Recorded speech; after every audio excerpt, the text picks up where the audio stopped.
एखादा पुरुष तुमच्या अंगावर धावून येतोय तर तुम्ही त्याचं तोंड का फोडत नाही? काय होईल? तुम्ही फक्त जखमेवर मलमपट्टी लावून ती लपवत आहात, जेणेकरून तुम्हाला जखमेच्या मुळापर्यंत जावं लागू नये, कारण त्या जखमेचं मूळ तुम्ही स्वतः आहात. TCS नाशिकचं प्रकरण होतं. जवळपास 8 महिला 4 वर्ष ओरडत होत्या. आता कुठे कदाचित न्याय मिळेल. महिला समिती आहेत ज्या या गोष्टी होऊ नयेत म्हणून लक्ष ठेवतात. तरी आचार्यजी आपल्याला हे रोजच बघायला मिळतंय. कारण आपण अशा समाजातून येतो जिथं आपल्याला सांगितलं जातं की तुझा पैसा हीच तुझी ओळख आहे. पैशासाठी जर स्वतःला विकावं लागलं तर जा, स्वतःला विकून टाक जुन्नू. एवढ्या कमी FLPR असूनही भारतात 3 कोटी महिला काम करतात. त्यातल्या 70% म्हणतात की आम्हाला कामाच्या ठिकाणी त्रास सहन करावा लागतो. मला सांगा, पॉश कायद्याअंतर्गत किती तक्रारी येतात? तुमचं शोषण होऊच शकत नाही जर तुम्ही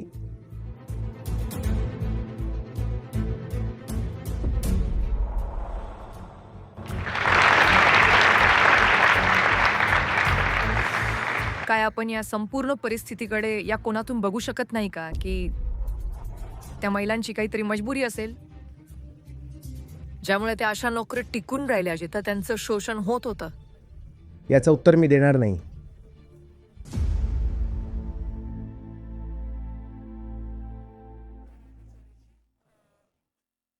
प्रणाम आचार्यजी. आचार्यजी, माझा प्रश्न नुकत्याच झालेल्या TCS नाशिकच्या प्रकरणाशी संबंधित आहे. जवळपास 8 महिला 4 वर्ष ओरडत होत्या. आता कुठे न्याय मिळण्याची शक्यता आहे? त्यांच्या HR मॅनेजर, ज्या स्वतः एक महिला होत्या, त्यांच्यावर तक्रारी दाबल्याचा आरोप आहे. आचार्यजी, हे कॉर्पोरेट सेक्टर आहे. इथं अनेक यंत्रणा आहेत, धोरणं आहेत, नियम कायदे आहेत, महिला समिती आहेत, ज्या या गोष्टी होऊ नयेत म्हणून लक्ष ठेवतात. तरीही आचार्यजी हे सगळं वारंवार घडताना दिसतं. हे एक मोठं प्रकरण आहे म्हणून समोर आलंय. तर आचार्यजी, पहिल्यांदा तर मी याला समजून घेऊ इच्छिते की असं का होतंय आणि हे चालूच आहे, यात बदल का होत नाहीये? आचार्यजी, हा माझा प्रश्न आहे. अशा घटना समोर आल्यावर तुम्हा लोकांना नवल का वाटतं? मला तर याचंच नवल वाटतंय. नाशिकच्या या TCS केसमध्ये 3 गोष्टी आहेत. ठीक आहे? आणि या तिन्ही तुमच्यासाठी काही नवीन नाहीत. पहिली गोष्ट म्हणजे काही पुरुषांना स्त्रीच्या शरीरावर ताबा मिळवायचा असतो. लैंगिक छळ. हे तुम्हाला आयुष्यात पहिल्यांदाच कळतंय का? बोला. स्वतःच्या क्षणिक सुखासाठी एखादा माणूस दुसऱ्याच्या शरीरावर कब्जा करू इच्छितो. त्यासाठी तो समोरच्याला त्रास द्यायला किंवा ओरबाडायलाही तयार होतो. हे आपल्याला पहिल्यांदाच कळतंय का? ठीक आहे, तर हा झाला लैंगिक छळाचा भाग. दुसरी गोष्ट म्हणजे कॉर्पोरेट कंपन्यांमधला सावळा गोंधळ. की ही तर कॉर्पोरेट मिसगव्हर्नन्सची केस आहे. जिथं पॉश सारखे नियम आहेत. Prevention of sexual harassment, posh. महिलांना अधिकार दिले, त्या ईमेल करू शकतात, व्हॉट्सॲप करू शकतात.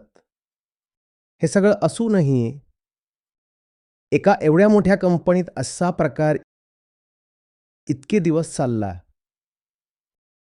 हे तुम्ही पहिल्यांदाच पाहताय का? आणि हे सगळं चालत राहिलं आणि त्या महिला त्याच कंपनीत 4 वर्ष टिकून राहिल्या. हे तुम्ही पहिल्यांदा पाहताय का? एखाद्या कंपनीत कुणाचं शोषण होतंय, पण तरीही ती व्यक्ती तिथेच काम करतच राहते. हे तुम्ही पहिल्यांदाच पाहताय का? जे लोक इथं बसलेत, यातलेही किती जण असतील कोणास ठाऊक. तुमच्यापैकी किती जण आहेत जे आपल्या एम्प्लॉयर्सवर खुश नाहीत? पॅफवाले हात वर करणार नाहीत. बाकीच्यांनी हात वर करा.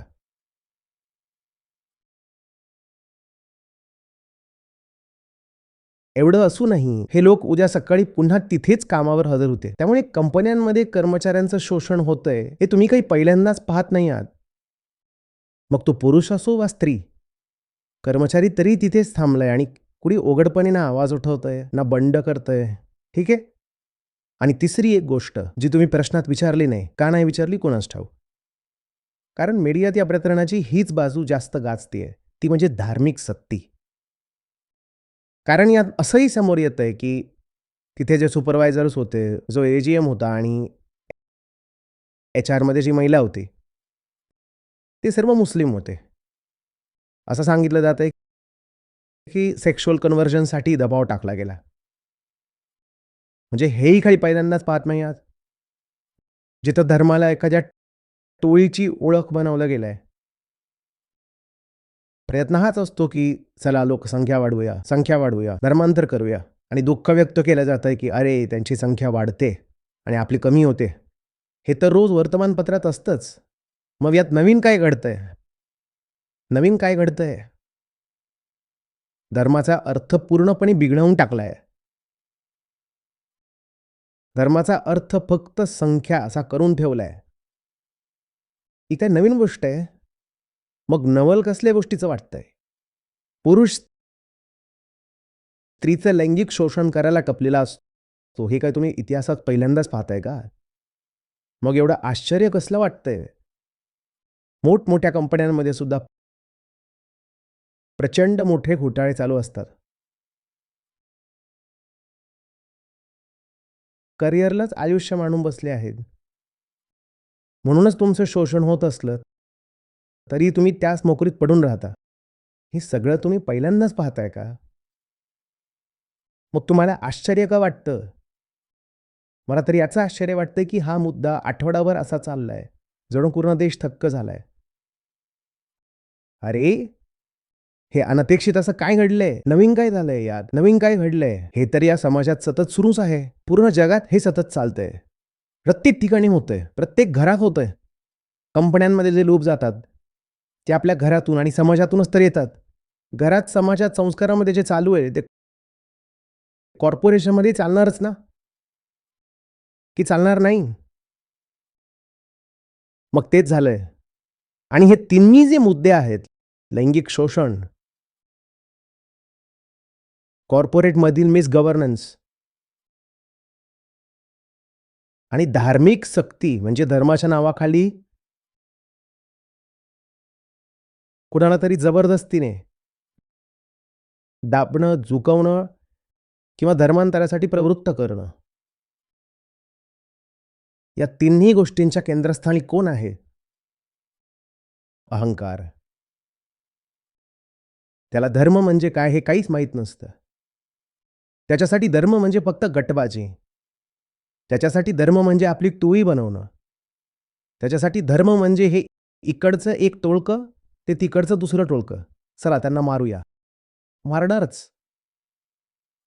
त्याच्यासाठी धर्म म्हणजे अहंकाराला फुगवणं, वाढवणं आणि त्याला पोसत राहणं. सामान्य माणसासाठी धर्माचा अर्थ अहंकार कमी करणं असा नसतो. सामान्य माणसासाठी धर्म म्हणजे अहंकाराची सगळ्यात मोठी अभिव्यक्ती. धर्म म्हणजे अहंकाराची पहिली घोषणा. मी मुसलमान आहे, काफिरांना संपवून टाकीन. किंवा मी ख्रिश्चन आहे, हिंदू आहे, बौद्ध आहे किंवा अजून काही. धर्म माझी घोषणा आहे. आणि जेव्हा धर्म घोषणा बनतो, तेव्हा ठीक आहे, मग धर्माच्या नावावर अजून काय होणार? जो कोणी कमकुवत भेटला त्याला पकडा. कधी त्याला लालच द्या, तर कधी धमकी द्या. आणि सांगा की चल तू माझ्या बाजूला ये, माझ्याकडे ये. जो भेटेल त्याला विचारायचं की तू कोणाच्या बाजूने आहेस? तू कोणाच्या बाजूने आहेस? तुझं बॅनर दाखव. तू कोणतं बॅनर लावलंयस?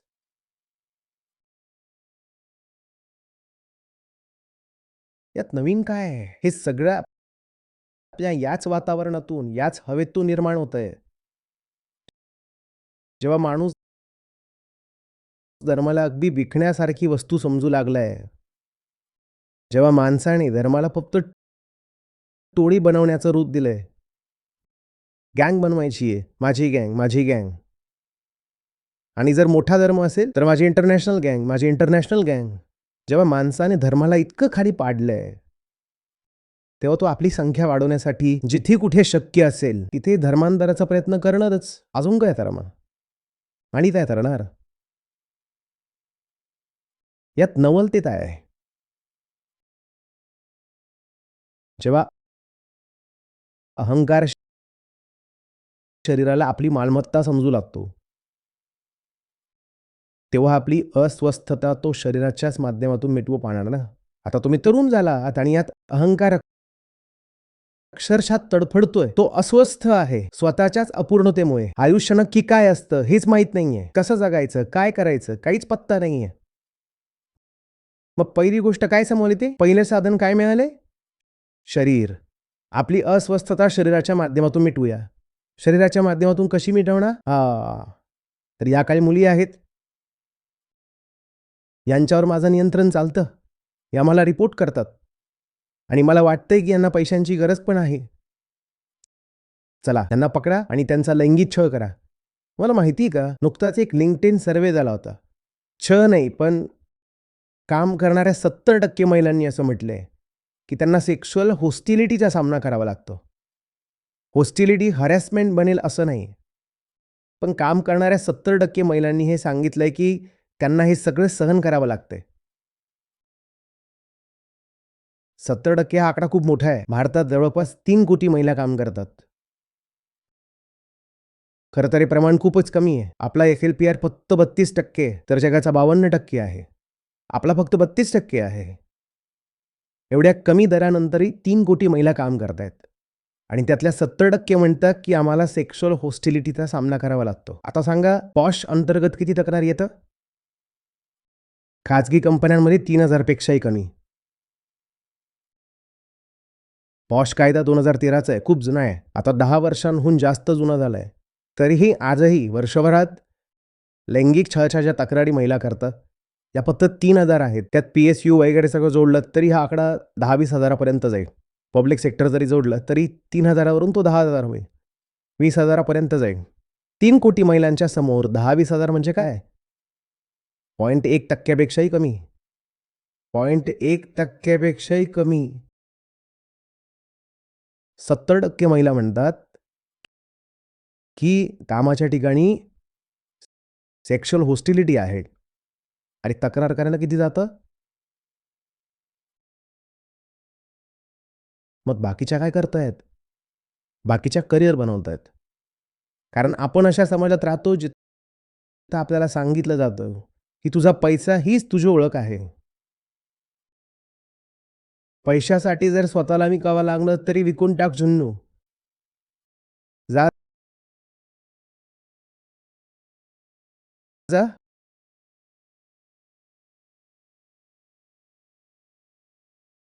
मी इथं पीडितांना दोष देत नाही, अजिबात नाही, अजिबातच नाही. पण लक्षात ठेवा, तुमचं शोषण होऊच शकत नाही जर तुम्ही ठामपणे उभे राहिलात. ती हे होणार नाही.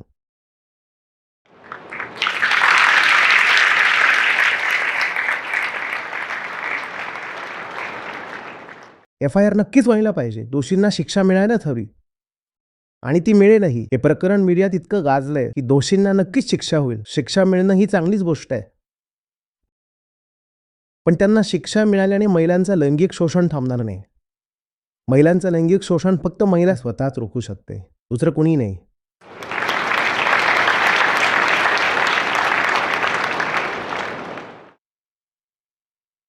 येते का गोष्ट लक्षात?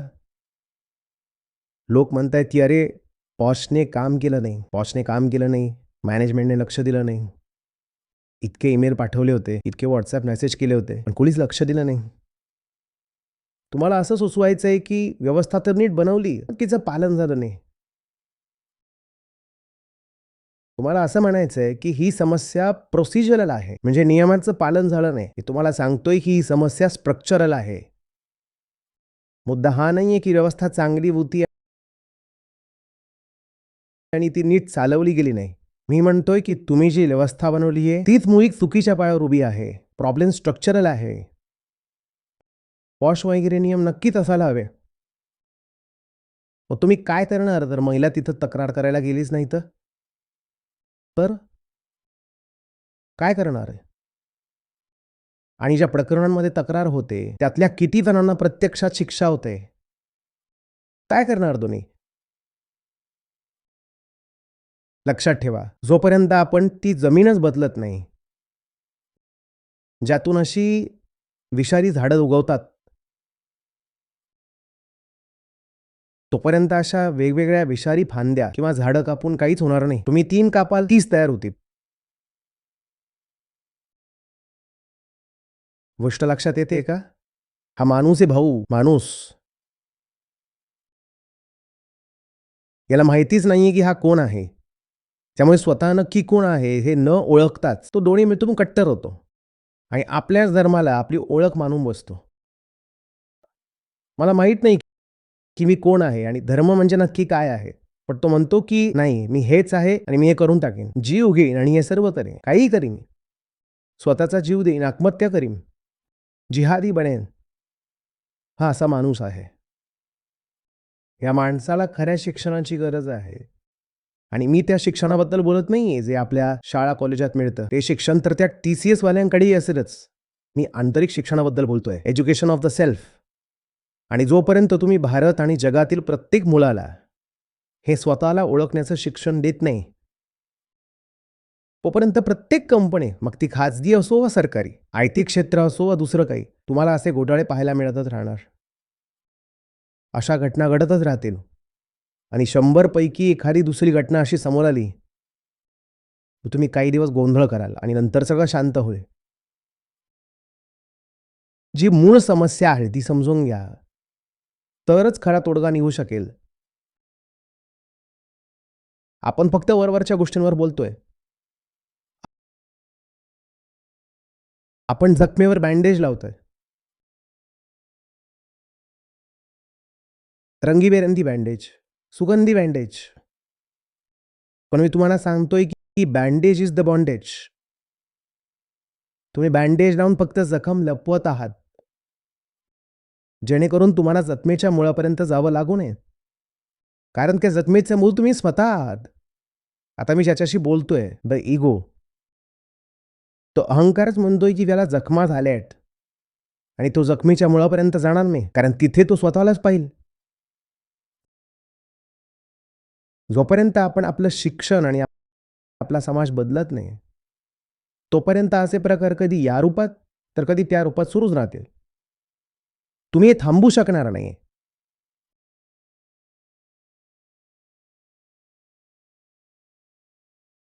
गोष्ट लक्षात येते का? हो, खळबळ उडवण्यासाठी मीडियाला चांगला मसाला मिळेल, लोकांना चर्चा करायला, टोन चालवायला एखादा आठवडा पुरेल इतकं साहित्य मिळेल. मग सगळं संपलं. विशेषतः जिथं महिलांचा संबंध असेल, विशेषतः तरुण महिला असतील, विशेषतः जिथं लैंगिक अत्याचाराचा विषय असेल आणि विशेषतः जिथं धार्मिक कोण असेल, जिथं हिंदू मुस्लिम हा विषय येईल किंवा धर्मांतराचा मुद्दा असेल, तिथं भरपूर मसाला मिळतो. मसाला तर मिळेलच आणि त्यापेक्षा जास्त काहीच होणार नाही. जे शोषण सुरू आहे, जो काही नालायकपणा सुरू आहे, तो तसाच चालू राहील. बदला, घरांना बदला, शिक्षण बदला, संस्कार बदला. प्रत्येक माणसापर्यंत स्वतःच्या खऱ्या ओळखीचा विचार घेऊन जा. आत्मनिरीक्षण आणि आत्मज्ञानाशिवाय दुसरा कोणताही पर्याय नाही. ही गोष्ट ऐकायला तुम्हाला कदाचित कंटाळवाणी वाटेल, पण याशिवाय दुसरं कोणतंही औषध नाही.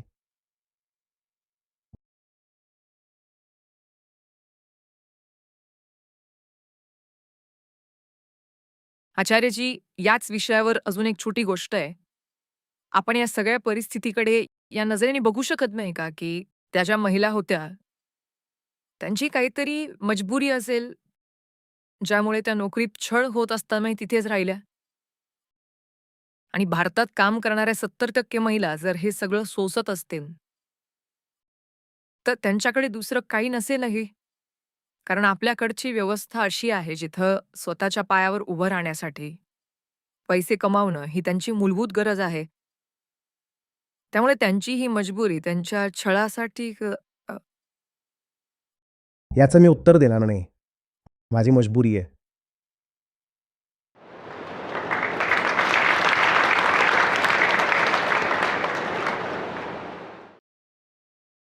गेल्या 36 तासात मी चौथ्यांदा तुमच्यासमोर उभा आहे. त्याशिवाय रस्त्यावर जिथे कुठे जातोय तिथे लोक भेटतायत आणि याच विषयावर बोलतायत. आताच मीडियाशी सुद्धा बोललो मी. मी बाईक चालवून आलोय. मी खूप थकलोय. हे तुमच्याशी आता काहीच बोलणार नाही. माझी मजबुरी आहे. मला बोलायचं नाहीये. माझ्याकडे पुरेशी कारणं आहेत आणि माझी सर्व कारणं योग्य आहेत, वैध आहेत. मी मजबूर आहे. माझी मजबुरी खोटी आहे हे सिद्ध करून दाखवा. खोटी नाहीये. मी जे काही बोलतोय ते सगळं तथ्यांवर आधारित आहे. मी मजबूर आहे. हे तुमच्याशी पुढे बोलणार नाही.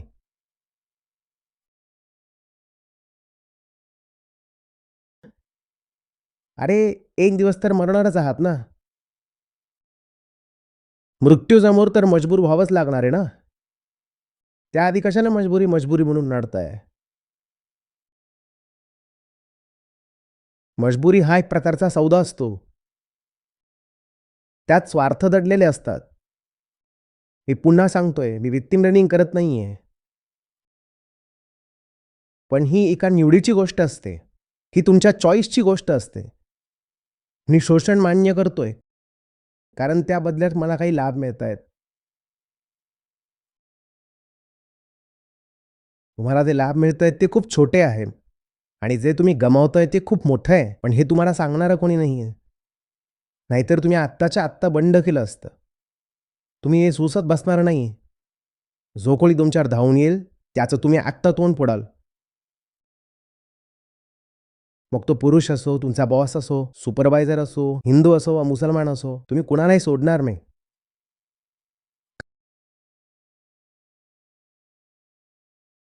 काय होईल? नोकरी जाईल. मग करा ना संघर्ष. संकटांचा सामना करा. थोडी अडचण सहन करा. दुसरी नोकरी शोधा. एवढंच तर होईल ना. अडचण का नकोय? संघर्ष का करायचा नाहीये? एखादा पुरुष तुमच्या अंगावर धावून येतोय, तर त्याचं तोंड का फोडायचं नाहीये? काय होईल?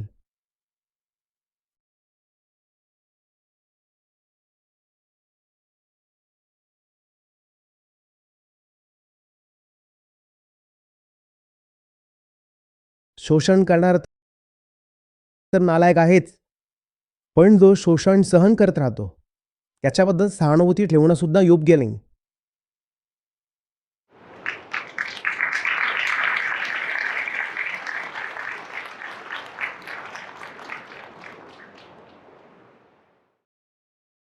पण या प्रकरणात शोषण करणाऱ्यांमध्ये नक्की काय दम होता?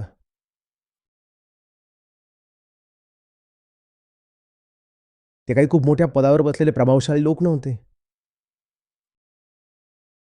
ते अगदी साध्या प्रकारचे कर्मचारी होते आणि ते कदाचित कॉल सेंटर होतं. हो ना? ते काही खूप जास्त शिकलेले किंवा क्वालिफाईड टेक्निकल प्रोफेशनल सुद्धा नव्हते. त्यांचा विरोध करता आला असता. त्यांना खाली पाडता आलं असतं.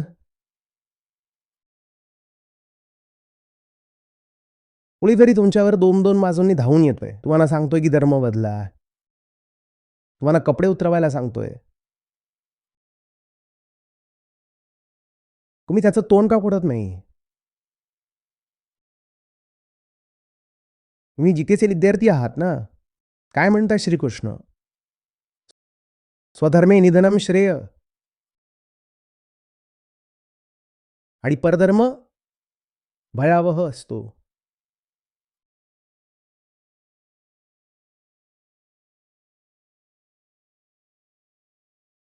पण आपण वेदांत कुठे वाचणार? आपण तर स्वतःला सेक्युलर आणि रॅशनलिस्ट म्हणून घेणार आणि वेदांत वाचला तर आपण जुनाट विचारांचे, मागासलेले आणि ऑर्थोडॉक्स हो असं आपल्याला वाटतं. फिलॉसॉफी वाचणं ही मागासलेपणाची लक्षणं आहेत.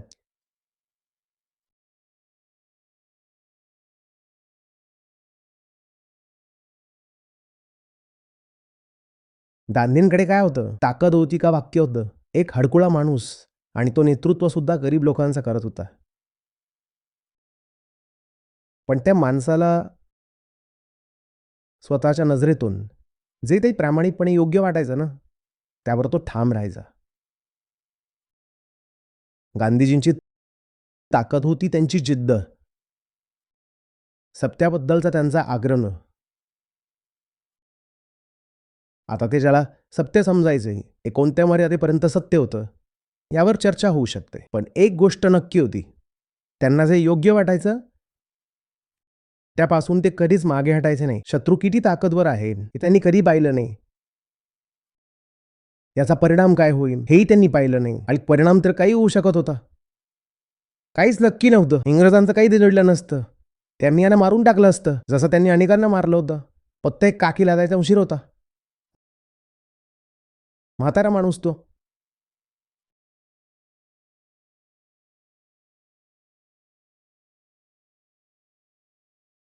निष्काम कर्म गीता दुसरं काय शिकवते? जे योग्य आहे त्याच्या परिणामाची काळजी करू नका. मी तर तुम्हाला एकदा हेही सांगितलं होतं की योग्य कामाच्या परिणामाची काळजी करणं हेच पाप आहे.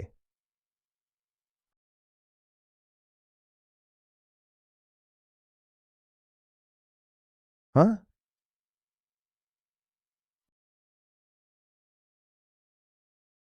ज्या माणसाच्या आयुष्यात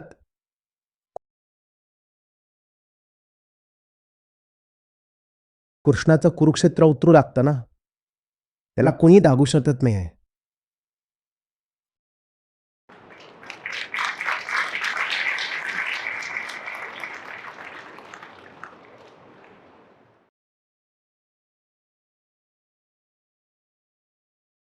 समजतंय का?